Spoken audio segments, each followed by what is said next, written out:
So I will continue from where we left, or probably a little before that, because there was a disruption in the internet connection here. So I was talking about the benefits which social media platforms have given us, the contributions they have made in our lives. But yes, we also have some demerits. So today we are going to talk about it, some of the dangers which are associated with the use of social media platforms if we are not cautious, if we are not careful. As I mentioned, it's a double-edged sword. Knife in the hand of a doctor, it can save life. The same knife in the hand of a terrorist can take someone's life, can kill someone. So what are the dangers? So here we have an example. This was published, this article was published in a website called dhs.com, where it was mentioned a mother by name Alexandria, a 22-year-old mother from Florida, violently shook her innocent infant child to death while playing a game of Farm Village. She got so absorbed, so involved in the game, that the infant was in her hands and shook so violently that the infant died.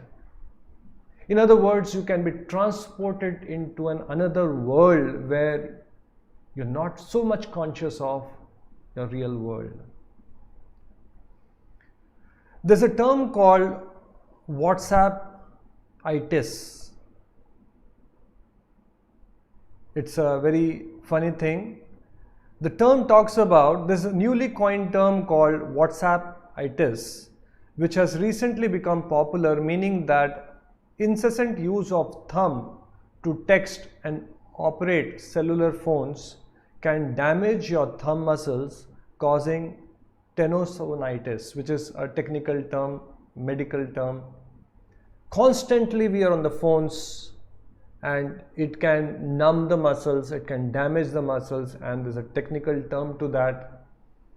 And this medical condition has been named after WhatsApp-itis. A lot of people are on WhatsApp.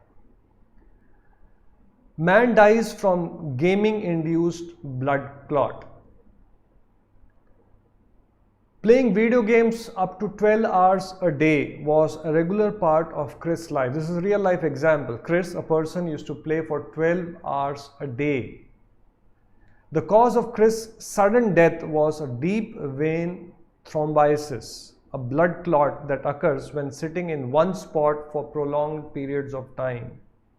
You're sitting in one spot and so absorbed in the game that you have completely become unconscious of your surroundings, so much so of your bodily needs. This blood clot happening because there is least movement in the body, sitting in one place for hours together, and this has led to death of a person.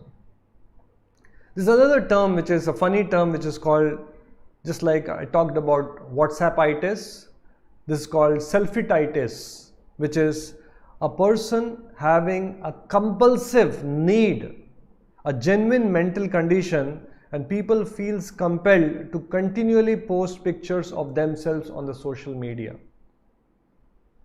It is a genuine mental disorder, says psychologist. We had gone on a trip, and along with us there was a person. I could see that for every place we visited, for every small thing we did, there was a compulsive need to take a photograph and put it on Facebook. And invariably after posting, he would check how many people have liked it, how many people have commented it, how many people have viewed it, and that would give him a kick. This was an article where Air Chief Marshal, Air Force Chief of the Indian Air Force, Mr. B.S. Dhanoia, had said that pilots spend long hours on social media at night, which is leading to sleep deprivation among them. And sleep deprivation can be dangerous, more so if the work involves a lot of attention, like pilots. Air Chief Marshal Danoya added that a system should be developed which can tell if a pilot is sleep deprived. Imagine a person has not slept enough, has slept for 3 or 4 hours in the night, and he is a pilot in a plane. He can doze off while the flight in the cockpit. And it can be fatal. We even had a fatal accident in 2013 because of this problem, he added. So it's a serious problem. People get hooked on, people spend inordinate amount of time, even at the cost of losing their sleep, not getting enough sleep, not become conscious of their surroundings, and not becoming conscious of how it is eating up so much of their valuable time. So these are some of the dangers which we talked about. If we are not cautious, if we are not careful, it can consume us. At a relationship level, how these apps, the social media platforms can even destroy relationships. We all live in a world where relationships play a very, very important role if we have to be happy. We have our near and dear ones, friend circles, and good relationship is very important if we have to lead a happier lives. So it says that social media takes a toll on relationships. How? In a study published in journal Psychology of Popular Media Culture, researchers found that 70% of women said that smartphone interfered with their relationships. We'll get into more details. How can social media interfere into relationships? They say that 70% of the women had techno interference, just like we have interference of signals, interference of noise. So techno interference, where technology interferes in your life, in your relationships. 62% of women said that technology interfered with their leisure time and the time which they spent with their partners. We have seen people, even when they are in a restaurant, each one, although they have gone together, but each one is on their phone, catching up with their posts and checking their profile, checking their whatever the social media platforms they are on. Next, how does it sour the relationship, spoils the relationship? It creates resentment, which can easily build if one partner spends too much time. The other person can feel ignored. The other person is not giving enough time, quality time. He is busy with his own phone, spending inordinate amount of time, ultimately even leading to a breakup. And over and above that, there is a lot of productivity loss. This is, for many, it's a reflex, as unconscious as breathing. Just like we breathe unconsciously, likewise, whenever we hit a stumbling block during some important task, let's say we are thinking about something or we are doing some project, we hit some stumbling block or we need a small mini break, or we are writing something which is quite taxing, the hand reaches for the phone and opens a social media network of our choice. It could be Facebook, it could be Instagram, it could be something else. A blur of time passes and half an hour or more of what ought to have been a productive time is gone. We all experience this. Just we want to check and we get pulled into it, and by the time we realize 15 minutes, 20 minutes of our prime time has been eaten away. A feeling of regret is quickly displaced by the urge to see what has happened on the Twitter in the past 15 seconds. So if we are not conscious, a lot of time can get wasted. We can get pulled into it. We can get distracted. the amount of time we spend on actual productive work could be very, very less, because time and again, just like it says, breathing is we do it unconsciously. Likewise, unconsciously we may get distracted by these platforms which pulls our attention. At a personal level, it leads to even diseases. Digital distraction leads to obesity and cardiovascular diseases. Several scientific studies have shown that people whose attention is distracted while they are eating their food can eat more than what they require. It's a fact. When people are busy with their phones and while they're eating or while they're watching the television, they're not conscious of the body signals and may eat more and may lead to obesity and related health issues. It leads to depression. Many internet users distort the truth on the internet. Everyone is posting all the good things which is happening to them in their lives. Approximately 75% of them presenting only the good in their life. Upon comparing with their peers, what is being posted online with their reality, many can get depressed, because invariably people compare. When they see someone is enjoying life and someone is, has gone to a particular place, there could be envy, there could be jealousy, there could be a feeling of depression, feeling of that I am not good enough. Why am I not enjoying like him? Why am I left behind? All kinds of thoughts can crop up in the mind. Insufficient and poor quality sleep. Researchers have concluded that social media users sleep less and their sleep is not as thick and restful as non-users. Because throughout the day we have been distracted, time and again we have been pulled, our attention has been scattered and the mind is agitated. And more so if we have used these platforms, spend time before going to bed, it can even interfere with the quality of sleep we get while we are on the bed. Nicholas Carr, author of The Shallows, What the Internet is Doing to Our Brain, wrote, the net is designed to be an interruption system. It's designed like that. A machine geared for dividing our attention. I was watching a video of co-founder of Facebook.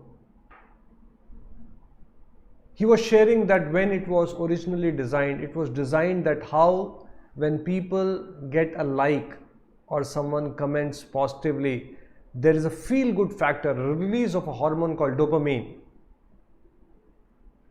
and which enthuses, inspires a person to post many more such images, many more such pictures, many more such posts, and crave for those likes, crave for those views, a feel-good factor, the release of a hormone called dopamine, and in the process a person gets hooked on to that platform, get addicted to the platform.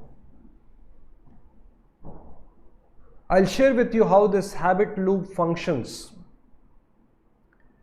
Whenever there is a trigger or a cue, and if we act, and as a result of that action, which we may call as a ritual, if we experience some kind of a reward or a good feeling or a pleasant feeling, then naturally there is a craving set up in our system for that reward, for that good feeling. Just like to give you an example, a person may innocently smoke, just as he's in a party and friends have been telling him, no, why don't you try for one time. He may innocently try it out for the one time, but then first time when he takes the ritual, the action of smoking the cigarette and the reward which he gets, although initially yes, it can be a very big kick and it may not be actually a reward, but the reward in terms of the kick, the high, some bit of relaxation, some bit of dealing with that stress which has built up in the system, that caffeine or nicotine, whatever that intoxicant is there, can be like a reward. And soon a habit loop sets in where unconsciously we start craving for that cue, in that case a cigarette. That's true with all the addictions, all the intoxicants, be it nicotine, caffeine, cigarettes, alcohol, gambling. We start off innocently, and then we get some kind of a reward, which could be in terms of relief, a feel-good factor, and then our body starts craving it, and a time comes when we are actually wanting that thing to happen. We cannot live without it. Just like in this case, many people cannot live without being on social media platform, Facebook. I was recently traveling from Jaipur to Mumbai, and I had to go through Kota, so I was going through a train.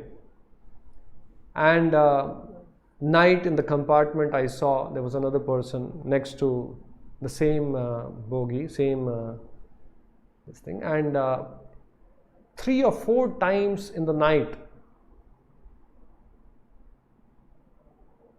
I saw the person got up, checked his phone, and I could see it was some kind of Facebook, and checked the phone, browsed it, and then slept off. I was wondering how much a person is addicted to. Even in night time, a person is getting up 3 or 4 times and checking this thing, and again going off to sleep. I could see literally with my own eyes.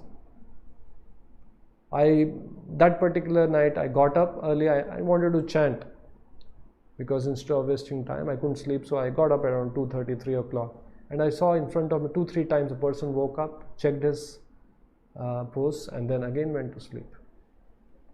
So definitely it's some kind of an addiction. A person cannot live without it. There's an urge from within to check. Around 97% of college students use their phone during class for non-educational purposes, according to a study published last month in Journal of Media Education. It takes your brain 15 to 25 minutes to get back to where it was after stopping to check an email. So the problem with distraction is we get distracted, we want to just check something, check a message, some notification, and then it's very difficult to come back and be attentive and focus on the task which we were before getting distracted. The result is reduced productivity and engagement. This is a problem world over. That's how many people have blocked usage of Facebook or Instagram or some social media platforms while the working hours in their office premises. They have tried different initiatives like that, but people have figured out ways and means to check their posts, check their feeds and things like that. So now the fundamental question is social media for many people an addiction? So before we get into this discussion, we will have some kirtans. Let us participate in these kirtans enthusiastically, get charged up spiritually, and now we are going to talk about what we can do about it. Yes, we know that there are merits, there are demerits. It can be dangerous. How we can make the best use of these tools without getting hooked, without getting addicted to it, we'll talk about it after the kirtans. Hare Krishna,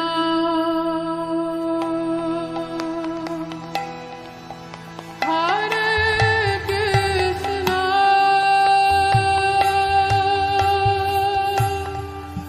Krishna Krishna,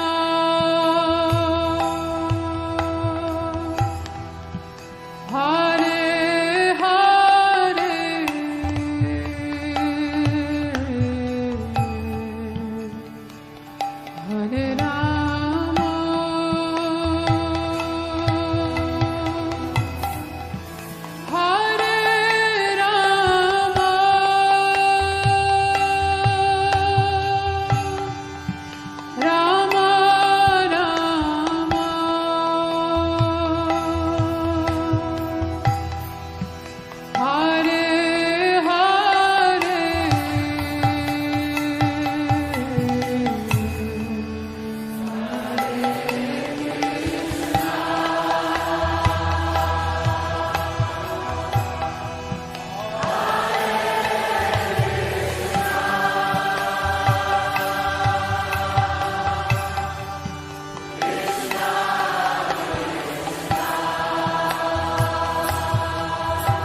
So quick recap of what we discussed so far. We talked about how technology, the social media platforms can be of great use if used judiciously, and if we are not careful, they can consume us, they can consume our time, they can consume our lives. And we gave examples how it can be dangerous. We have examples of WhatsAppitis, we have selfietitis, we have pilots who can lead to dangerous accidents if they are sleep deprived because they have not slept enough previous night because they were quite engaged with social media. At relationship level, it can lead to resentment. People are busy in their own world and hence do not spend time with each other, with their partners.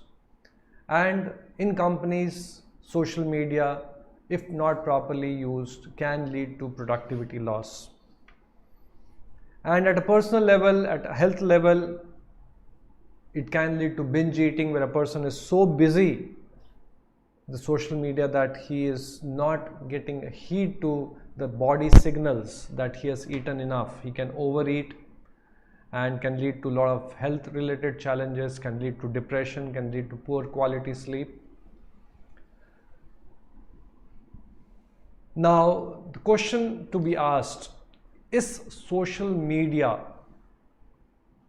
some kind of an addiction?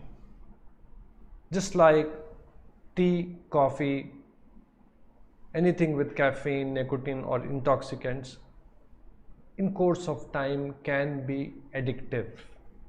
People can't live without it. They hanker for it. So is social media some kind of an addiction? This reminds me of a quote of Albert Einstein, who said that, "I fear the day the technology will surpass our human interaction." This is Einstein saying, "The world will have a generation of idiots."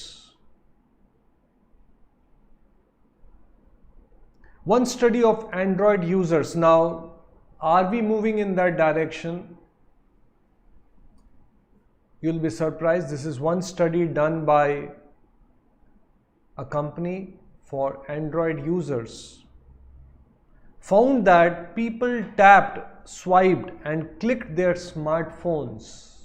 I repeat, people tapped, clicked and swiped their smartphones 2,617 times a day. 24 hours, it's about, okay, 6-7 hours, you're lying in the bed, you're sleeping. It's almost 200 times in an hour. Isn't it a kind of an addiction? 200 times clicking or tapping or swiping in 1 hour. When a smartphone vibrates with a new notification, the brain starts anticipating the momentary happiness that opening WhatsApp, Facebook provides. These tools are designed that you see something, it releases a feel-good factor, some new post, some new information, some latest news. We get pulled by that, and if we have made some post, we are curious to know how it is doing, how many likes, how many comments, how many people have viewed it. So we get pulled into it, and the brain starts anticipating that feel-good factor, the dopamine. This is how it was originally designed, and to a large extent it is serving that purpose. So as a result, unknowingly, unintentionally, we all are, if we are not very careful, getting hooked on, getting addicted. Just like people may start consuming tea, 1 cup, 2 cup a day, but slowly the body starts craving. You start getting headache unless you have it. People can't get out of the bed unless they've had a cup of tea or coffee.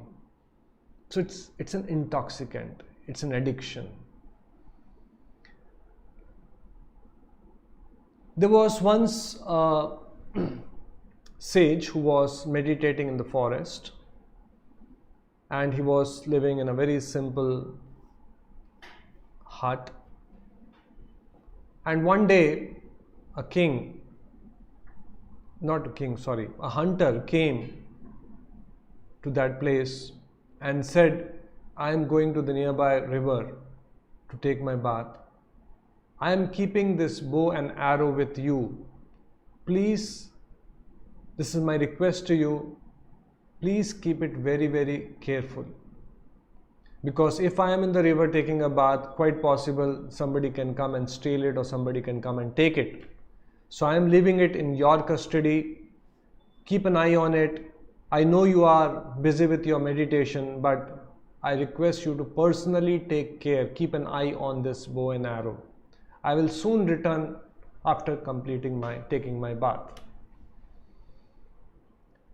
Initially the sage was reluctant, but because the hunter requested him many times, after all it's a question of few hours, he reluctantly agreed. And while the sage was meditating, he kept his eyes half opened. He also kept an eye, because this is what he was requested, was practically pleading that personally keep a check. He kept his eye once in a while open and checked whether the bow and arrow was safe. Some hours passed by, and now the sage started wondering why the hunter has not returned back after having completed his bath. And in his eagerness to find out where the hunter is so that he can go and return that bow and arrow to him, he went in the direction of the river in search of that hunter. And he couldn't find the hunter. And this was Sandhya Vandan time. He himself had to take a bath. So he wanted to go to the river, inside the river. But then he cannot leave the bow and arrow because he was requested by the hunter to take care, because all kinds of animals are there and someone can steal that bow and arrow. So he actually went into the river with the bow and arrow in his hand. And while he was taking the dip, while he was having his hand raised with the bow and arrow in his hand, taking his bath. After completing his bath, he came out and still he couldn't find the hunter. He became a little curious. What is this bow and arrow all about? What is this prized possession which the hunter is so attached to that he practically pleaded, please take care of it. So he started a little bit fiddling with that bow and arrow. He actually pulled that string, and while he released it, there was some kind of a sound made. He became a little more curious. Then he put one of the arrows and he tried stretching it and released it, and he was amazed that the arrow actually traveled considerable distance before falling to the ground. And since the arrow had the sharp edges, he again tried few times, and this time he thought, why not aim at some object at a distance and try it out? After all, there is no harm. So he tried with a small little cute flower at a distance. He aimed at that and pulled the arrow and tried hitting that flower, and he could do it. He became quite involved in this exercise. He became interested with this bow and arrow, and then he started aiming at some of the fruits which were dangling from the tree, some of the fruits which were out of his reach, up in the tree, ripened fruits. So he started shooting arrows, trying to hit those fruits and get them down. So he could hit few arrows and he could get those fruits. So he became even more involved in that exercise. And then he saw at a distance there was some animals, some deer, some rabbits. So he thought, why not try it out? Why not try, instead of hitting a static object like a flower or a fruit which is just stationary, why not try hitting an object which is actually moving, which is far more difficult? So then he started aiming at some birds, some rabbits, and you won't believe, soon what started off as an innocent curiosity, finally he started hunting and shooting those animals and birds, and he himself became a hunter. Imagine a sage who was meditating, became curious with the bow and arrow, and started off innocently just by trying to hit those arrows at some static objects, some flower or a fruit, and eventually started killing animals. And this happened at a very, very unconscious level. It was not a premeditated effort that yes, he should shoot down those animals and become a hunter. After all, he was a sage. It is said that if you take a frog and you put him in a beaker and put that beaker on top of a flame or a stove, and you start heating that water 10 degree, 15 degree, 20 degree, 25 degree, the frog will start becoming uncomfortable as the water gets heated up. But it starts somehow adjusting to the new environment, the changes in the environment. That's how we all adapt to the changes. So he's adapting, somehow adapting. It's becoming even warmer, and he's adapting 60 degrees, 65 degrees. Somehow, although he's feeling very groggy, very uneasy, he's somehow adapting to that environment. A time came when the water becomes close to 80 degree, 90 degree. It becomes intolerable for him to adapt, and finally he dies in that beaker. This was actually an experiment done. If you take a beaker with water about 80 degree, 85 degree, and try putting a frog from the top, the frog will immediately jump out because it can sense that it is too hot a water for it to be in. It will immediately jump out. Whereas if the changes happen incrementally, it is very difficult for a conscious mind to recognize it. The reason why I am sharing this is many times we are very unintentionally, unknowingly getting hooked on, getting addicted, getting pulled by these platforms, and we may not be even conscious of it. If we ask ourselves, are we addicted? Many of us will say, no, we are not. We just use it once in a while. It depends how much time. Like for example, I said a study was done which says a person on an average, an Android user is clicking, tapping, swiping his phone 2,617 times a day in 24 hours. How many times we catch that smartphone and then we start browsing and start clicking and start going to some platform, start checking the feeds, start checking the notifications, and how much time we end up spending on those platforms. So definitely it's a matter of concern. Now, having talked about the dangers with some real life examples, also talked about how it can be addictive. If we are not careful, it can consume us, it can consume our time. What is the solution? What can we do about it? Should we just completely block it and stay away from it?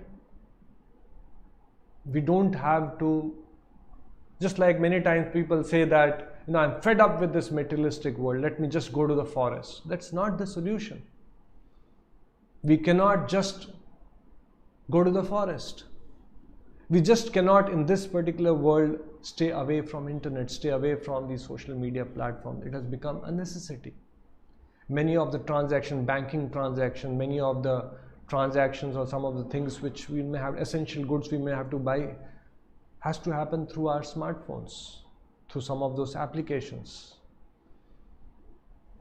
So the only solution we have is we have to be very judicious in use of these platforms. Now, how to be judicious? Bhagavad Gita gives us a clue. Just like the senses, mind, if it is controlled, is a best friend. The same senses, the same mind, if it is uncontrolled, can even kill a yogi. Should we just pluck out our eyes, disband all our senses, not utilize them all up because it can actually kill a yogi? The answer is no. Atyahara prayascha, Krishna says, one who is regulated in his eating, sleeping, recreation and work can mitigate all material pains arising from material contact. Krishna also says in the Bhagavad Gita, Vishaya vinivartante niraharasya dehina. For a conditioned soul to give up sense objects, to stay away from sense objects, niraharasya, it's very painful, it's very difficult, it's very troublesome. Dehina, for a person who is too attached, who is in the bodily concept, who is very materialistic, it is very difficult. But Krishna gives us a very practical solution. Raso varjam rasopiyasya param drishtva nivartate. But if one experiences a higher taste, automatically the taste for lower things pale off. Just like as children, we are very attached to the toy cars. But when we grow up, we are no longer attached to those toy cars. We get attached to real cars. Likewise, these all platforms definitely gives some kind of pleasing sensations. That's how people get hooked. Why are people getting hooked on to tea, coffee? There's some kind of relief, some kind of stress relief, some kind of pleasure in these substances. Although it could be disastrous in the long term, although it could be addictive, it may not really solve the inherent need a person has, but at least stopgap, temporary relief a person can get. Or rather, because he gets those temporary relief, he gets pulled towards those objects. So Krishna is saying when one experiences a higher taste, automatically taste for lower things will pale off. Just like a person who is working in a particular company, maybe he's working a night shift. You tell him that, you give up this job because it's not good for your health, working late in the night. Person will not give up because that's his only mode of survival. He is getting his paycheck and that's how he is, meeting his ends. But if a person is given a better job, a much higher salary, definitely a person will not mind leaving that job. So likewise, Gita is giving us a process, a path to follow, whereby we will experience a higher taste, much higher pleasure, where we will not fall for these pleasures in this material world. Yes, whatever is required for our daily service, for our work, we will dabble in it. But our main source of pleasure is not these gadgets, these tools, these applications, these platforms. We have our intrinsic pleasure, intrinsic happiness which we are experiencing, intrinsic joy which is keeping us away from these objects and only dealing with them as much as is required. Now I'll just share with you, because there's a problem all over the world and people are trying different ways to address this problem. So a lot of studies have been done on people who have tried different things to address their addictions, social media addictions, which I've talked about earlier. So a lot of people have tried meditation, different kinds of stress busters, different kinds of relaxation techniques. So I'll share some of the statistics which is quite revealing, quite interesting. A study published in American Journal of Drug and Alcohol Abuse looked at 1,221 patients going through an inpatient substance abuse program. It could be some kind of an intoxicant.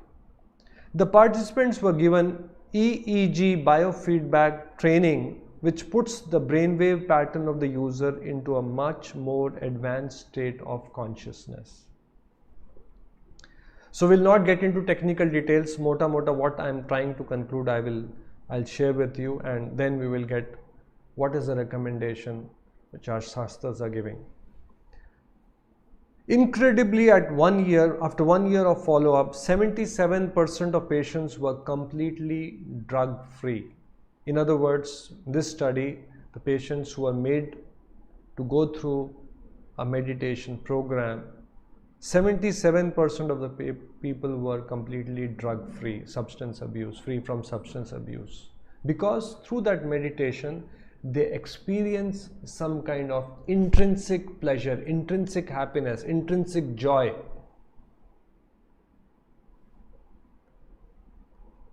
In another study published in Molecular Psychiatry, researchers postulated how important it was to find a healthy and natural dopamine releasing activity to effectively counter addictive behavior. Ultimately, we all are pleasure-seeking beings. Why are we going behind all these addictions? Because there is a release of pleasure chemicals, dopamine. There could be many other kind of chemicals. But if there's a natural release of those chemicals, natural release, there were great sages who were completely in bliss, experiencing joy, anandam buddhi vardhanam pratipadam, every moment, every step in their life, ever increasing joy.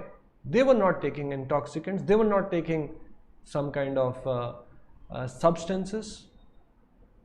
So if a person find a natural and a healthy dopamine releasing activity to effectively counter addictive behavior, a person will not fall for these things. After all, we are looking for pleasure, we are looking for happiness, we are looking for joy.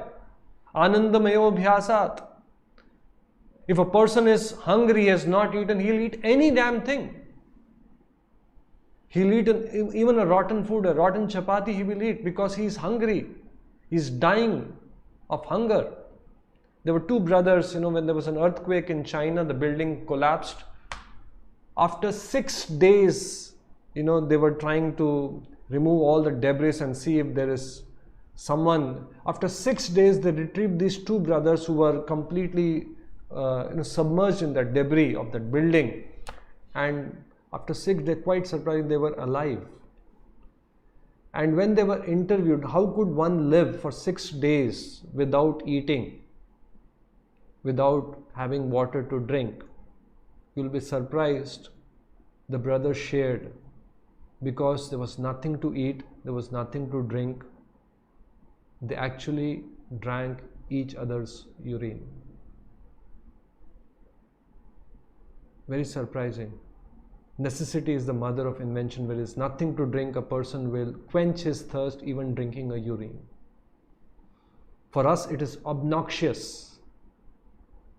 We'll make a smell, we'll hold our nose like this, but when a person has nothing to drink, he will drink even that. So, here it is said that when a person is starving for pleasure, there is no intrinsic, inherent, natural pleasure within, a person will fall for temptations. Fall for all the temptations which Maya has built around us. And these platforms are offering that pleasure, free pleasure. At any time, at a click of a button, you can see whatever you want to see.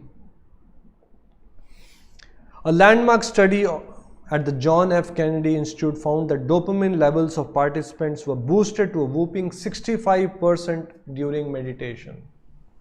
Now there could be a material meditation which could be just silencing your mind or focusing on some object or some point. With this simple material meditation, watching the breath, you can see a sizable increase in natural release of dopamine. Forget about the authorized, bona fide, recommended meditation for this particular age of Kali, associating with none other than the Lord Himself, who is said to be the reservoir of pleasure. Chaitanya Mahaprabhu says, Anandam buddhi vardhanam pratipadam. This Hare Krishna Mahamantra, or this name of God, is so pleasure giving that every step the pleasure increases. Pratipadam Purna, and it completely satisfies, satiates a person's desire or craving for happiness. Pratipadam Purnamrita Swadanam Sarvatma Sharanam. And to such a person, to such a Supreme Lord, I surrender at His lotus feet. So Bhagavad Gita, Krishna is inviting us to relish that nectar, that joy, that happiness which we all are hankering for. And this is what whole genuine spirituality is all about. Prabhupada has written so many books. They can't be much more clear understanding of how to pursue genuine and real happiness. So let us follow the footsteps, follow the instructions which Prabhupada has given in his books, in his teachings, in the Bhagavad Gita, Krishna has shared, and for sure we will experience a higher joy, and we can easily, when we are experiencing that intrinsic happiness, we will not easily fall for such lower happiness or such temptations. So we'll take up some questions. We have about 14 minutes left. This question is from Virendra Ekbote. Is social media devastating the social life of a person? Is the person losing his focus on his real life by indulging in various social apps? Yes, the fact is, as I mentioned, on an average, an Android user is swiping, tapping or clicking his smartphone 2617 times a day. Definitely a person is losing his focus and even bordering towards being addicted. So it can be dangerous, it is dangerous.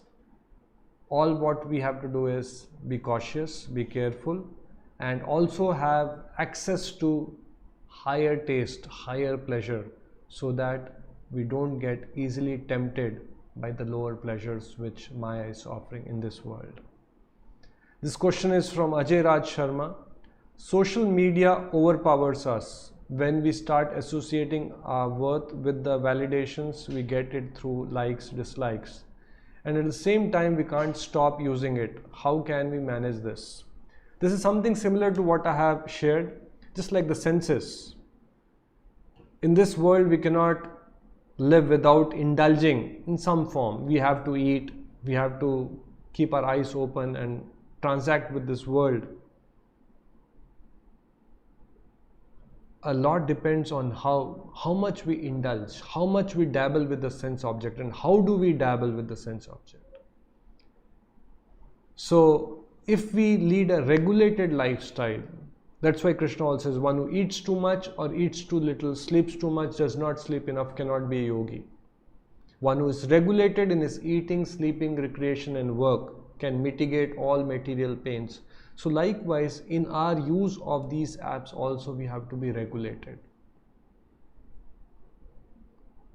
Like I give you an example, there was a time when I was getting a little bit hooked on, in the sense watching or trying to getting abreast with what's happening around the world, checking the news 3, 4, 5 times a day. And now whenever I watch, I keep a small timer in that mobile itself, set it for 7 minutes, and 2 times in a day I just check, just to keep myself abreast with what's happening in the world. That's it. There's a craving, there's a desire that let me get familiar what's happening, what happened to, did the bail get passed, whatever the current affairs in the world, but just curb that curiosity by regulating. Even the time we spend, we can keep some time in the morning, in the evening, when we check our feeds or some platforms. People have done, there are many apps to monitor our usage, and many apps which we can block it and enable it only during certain times. So we can use that. Where there is a will, there is a way.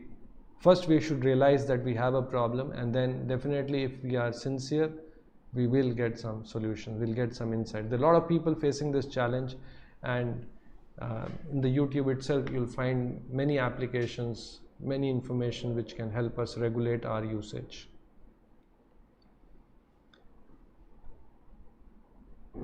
There's another question. Social media can be used for blogs, articles regarding Krishna consciousness. So social media can be used for preaching purposes. So do you think social media is good in this respect? Yes. As I mentioned, even the session what we are happening today, technology can be a boon or a bane. Likewise, social media also, if used effectively, can be very helpful in our preaching work also, in reaching the message to many more people. All we have to do is we have to be regulated, we have to be judicious in our use. The same example, knife in the hand of a surgeon can save a life, in the hand of a terrorist can even take a life. Social media platform, without proper usage, without being very cautious, without experiencing that higher taste, without regulating our senses and mind, can be dangerous. and if we very cautiously use it, we can very effectively use in the service of the Lord. And that's how we see many devotees using it very effectively to reach this message to many more souls. What do you feel about those people who use social media for business purposes? They use social media for increasing their business purpose. Again, these are all tools. Tools can be used for material purposes, for spiritual purposes, can be used properly, can be used improperly, can be used legally, can be used illegally. A lot of things depends on how we use it, how we exercise our free will, how we exercise our regulation in using this platform. That's why I'm saying the regulation is the key. Using it judiciously is the key, and for that, if we are cautious, if we are careful, if we recognize that yes, it can pull us in, it can eat our productive time, then there are many ways of regulating it. This question is from Dhriti Samanta. Why we cannot overcome the addictions to serials, even though it's good messages, but it wastes a lot of time and I regret a lot. Again, it boils to the same thing. Why do we see anything which we see? Why do we hear whatever we are hearing, be it on channels, be it on various podcasts, or be it on YouTube, be it on Spotify, or whatever? Why are we doing what we are doing? The answer is simple: for happiness, for pleasure. Because we don't have right now a source of higher pleasure, we are getting pulled by any pleasure. We are in fact like beggars. Just like beggars, they are just begging, and anyone puts anything because they are hungry, because they have not eaten, they'll eat it. Even dry crumbs of bread. Sometimes you have seen railway platforms, people, after having eaten half-eaten thing, they just give up, and the people eat it because they're hungry.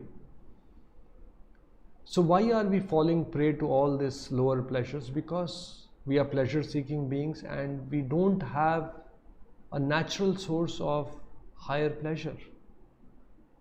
But if we sincerely chant our rounds, we sincerely read Bhagavad Gita, sincerely associate with the devotees, do satsang, we will experience raso varjam rasopiyasya param drishtva nivartante. We will experience higher taste, and automatically our taste for lower things will pale off. For example, we don't watch any movies, we don't go to malls, we don't go to this thing, but I don't think we are missing anything. There was a friend of mine who had come from Singapore. We studied together, we were in the hostel together, and he was a little inquisitive and was asking, how do I spend my day? So I told him right from 4 o'clock in the morning till night, what do we do whole day? And he listened patiently, and then he asked, so do you watch movies?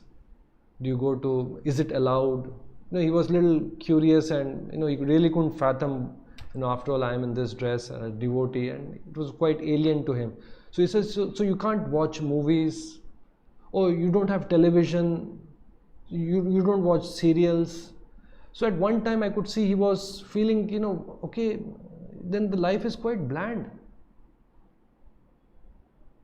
You don't have serials to watch, you don't have movies, you don't socialize, you don't go around, and you can't go to malls, you don't go to pubs, you don't drink, you don't smoke, you don't,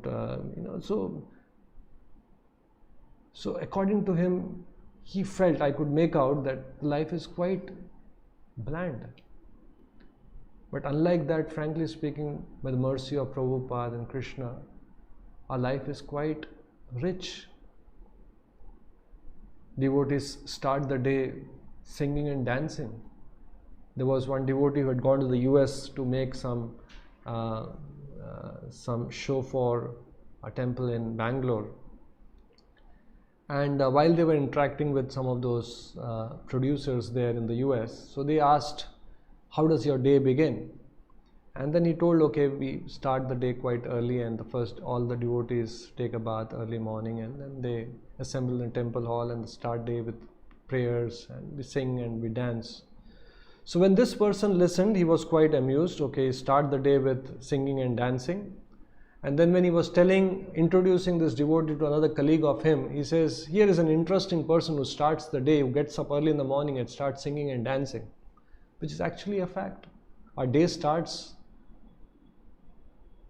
with nice melodious songs, bhajans, and we sing and we dance, and then we chant the names of the Lord who is reservoir of all pleasure. We associate with such Lord for 2 hours, and then we have beautifully decorated Lord. We have darshanarti, we have darshan of the Lord, then we have Guru Puja, we take the Charnamrit, the Lord's we smell the flowers which have been offered to the Lord, and then we relish nice, freshly cooked, nice, beautiful, nice, relishable, delicious prasadam which has been offered to the Lord, the remnants of the food. So the life is quite rich. There is definitely a pleasure which many people are not able to understand. And when you have a life where you are relishing such pleasures, definitely you will not fall for lower pleasures. Although because of conditioning, at times there may be lapses, there may be temptations which are quite difficult to control, but otherwise we are blessed. So the best part is such pleasures, it is not only a prerogative of a temple devotee who is practicing full time. Even grahasthas, people who are living in this thing, can start chanting, can start reading Bhagavad Gita, can start associating, hearing Bhagavatam, and experience that joy. Prabhupada told that just like a jaundiced person, if you give him a sugar candy, initially it will taste very bitter, although the sugar candy is intrinsically sweet. So likewise, initially when we start chanting, there may be a phase where we may not find it relishable. But the fact is, Anandam Buddhi Vardhanam Pratipadam. The fact is, Chaitanya Mahaprabhu is none other than Krishna himself. Is saying that this is such pleasure which is increasing at every step. Unlike material pleasure which follows the law of diminishing returns, you eat 1 rasgulla, 2 rasgulla, 5 rasgulla, 10 rasgulla, a time will come you'll say, bas, I don't want anymore. Whereas in this case, you chant more, you relish more, and you have a desire to chant even more. And that's how many great devotees chant 64 rounds. They chant. Haridas Thakur was chanting for 18 hours a day. This question is from Jyoti Takne. Mind always needs comfort. Why does it do so? Please share your wisdom on this. Mind always needs comfort because Krishna also says mind, if it is uncontrolled, untamed, unchecked, it is a worst enemy. When we sleep in the night, we keep an alarm. I will get up at, let's say, 5 in the morning. We, the soul, there's another part of us which decides that I will get up, but the mind cheats us in the morning. Sleep for another 10 minutes and we press the snooze button. So there is a battle between us, the soul, and the mind. And that's why Krishna says mind, if it is controlled, is a best friend. The same mind, if it is uncontrolled, is a worst enemy. So right now the mind is untamed and hence it's our enemy. The whole process of spirituality is to tame the mind, to tame the senses. And for this, Acharyas have given many instructions. This question is from Ayush. Do Ram and other incarnations other than Krishna coming from Shirodaksha Vishnu, or are they coming from Vaikuntha planets directly? I'll not be able to answer this question properly because of paucity of time. Ultimately, all the incarnations, whether it is Swamsha incarnations or Vibhinamsha incarnations, whether it's a living entity, whether it's Devatas, whether it is Vishnu Tattvas like Narayana, Rama, all are ultimately coming from the Supreme Personality of Godhead, Adi Purusha, Krishna himself. Aham sarvasya prabhavo matta sarvam pravartate. Krishna says in the Bhagavad Gita, I am the source of everything. Everything is emanating from me. Aham Adirhi Devanam, all the Devi Devatas, what we see, all the demigods, the controllers of this different aspects of the universe. Aham Adir, I am the source of all the Devatas. Aham Sarvasya Prabhavo, everything is emanating from me. So this should be our understanding. That's why Krishna says, Sarva Dharman Parityaja. You have made lot of dharmas, lot of understanding of what I should be doing in life. Krishna says, Sarva Dharman Parityaja, give up. Mam Ekam Sharanam, you just surrender to me. Ekam. Aham Tvam, there may be doubts. What if there could be some inherent fears? Ma Sucha, do not fear. Krishna is reinforcing that, please surrender. Mam Ekam Sharanam Raja. So with that conviction, we follow the teachings of Bhagavad Gita, the instructions of the Lord, instructions of our previous acharyas, instruction of Srila Prabhupada.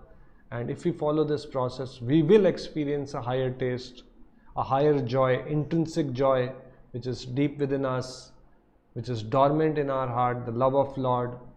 And then definitely we will not fall for any lower pleasure, be it in form of intoxicants, be it in form of social media addictions. And we can be like a lotus growing in a pond. There could be dirt all around us, but it will remain untouched by such dirt. Thank you very much for joining us. Sorry for the interruption and sorry for technical glitches which we had in today's session. Look forward to having you again next Sunday, same time. Hare Krishna.